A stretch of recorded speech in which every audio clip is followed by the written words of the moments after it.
Vidi Batlolone masih menemani Anda di Kompas Siang. Saudara, kekosongan jabatan Wakil Menteri Keuangan usai Thomas Djiwandono dilantik sebagai Deputi Gubernur Bank Indonesia memicu spekulasi politik. Posisi strategis yang belum terisi itu dinilai bisa menjadi pintu masuk reshuffle Kabinet Presiden Prabowo Subianto. Kepada sidang Dewan yang terhormat, apakah laporan Komisi 11 DPR RI terhadap hasil uji kelayakan calon Deputi Gubernur Bank Indonesia tersebut dapat disetujui?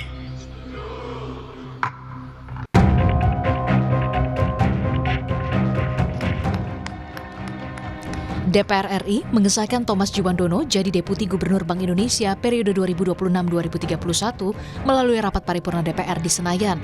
Sebelumnya, Thomas Djiwandono dinyatakan lolos dalam uji kepatutan dan kelayakan di Komisi 11 DPR. Usai disahkan DPR, Thomas Djiwandono berjanji akan menjaga independensi Bank Indonesia serta menyelaraskan kebijakan fiskal dan kebijakan moneter. Di sini saya ingin sampaikan sekali lagi komitmen saya untuk menjaga independensi Bank Sentral dan juga seperti saya katakan kemarin di proses fit and proper menyelaraskan kebijakan fiskal dan moneter. Kekosongan kursi Wakil Menteri Keuangan yang ditinggalkan Thomas Djiwandono menghembuskan isu reshuffle. Salah satu nama yang disebut-sebut bakal di-reshuffle adalah Menteri Luar Negeri Sugiono. Isu ini pun ditanggapi Sugiono yang mengaku belum mendengar informasi tentang reshuffle kabinet, termasuk isu soal penggantian dirinya sebagai Menlu oleh Wakil Ketua Komisi 1 DPR dari fraksi Partai Gerindra yang juga keponakan Presiden Prabowo Subianto, Budi Djiwandono. Sementara, Budi Djiwandono menegaskan sampai saat ini masih bertugas sebagai Wakil Ketua Komisi 1 DPR RI. Tapi kalau Saya aja baru dengar dari sampean. Tapi kalau benar itu terjadi, akan ada perpindahan posisi masih tugaskan kementerian lain itu gimana? Dikit Mas. Pak, saya ditanyakan ke Pak Utut, dapat kabar dari mana?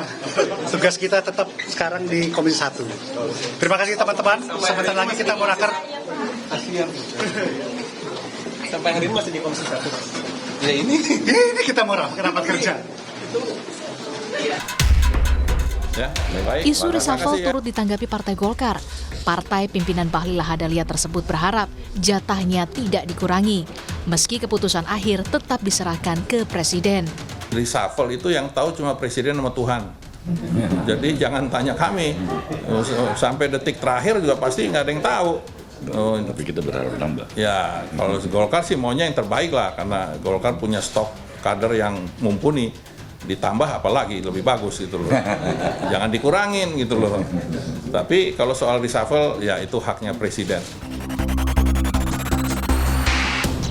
Pengamat politik Yunarto Wijaya menilai reshuffle kabinet kemungkinan besar bisa terjadi dan bisa merembet ke pos-pos menteri lain. Namun Yunarto berharap jika reshuffle terjadi, maka sosok yang akan masuk di kabinet didasarkan pada kapabilitasnya dan bukan karena ada kedekatan. Berharap sekali Pak Prabowo ketika menyadari tantangannya adalah sesuatu yang bersifat global, kata kuncinya konsolidasi kekuasaan itu harus dilakukan berdasarkan asas merit yang saya harapkan itu tidak hanya didasarkan pada kedekatan. Yang kedua adalah ketika kita berbicara mengenai reshuffle, saya berharap juga Pak Prabowo ada perbaikan besar dalam konteks menempatkan kapabilitas jauh lebih besar dibandingkan pertimbangan koalisi. Kenapa ada kekhawatiran itu, Mas Toto? Apa yang menjadi latar belakangnya? Pembentukan kabinet, ini kabinet terbesar sepanjang sejarah setelah Orde Lama, Mas Yasir. Memasuki tahun 2026, isu reshuffle menjadi semakin sensitif karena kabinet mulai memasuki fase pembuktian kinerja.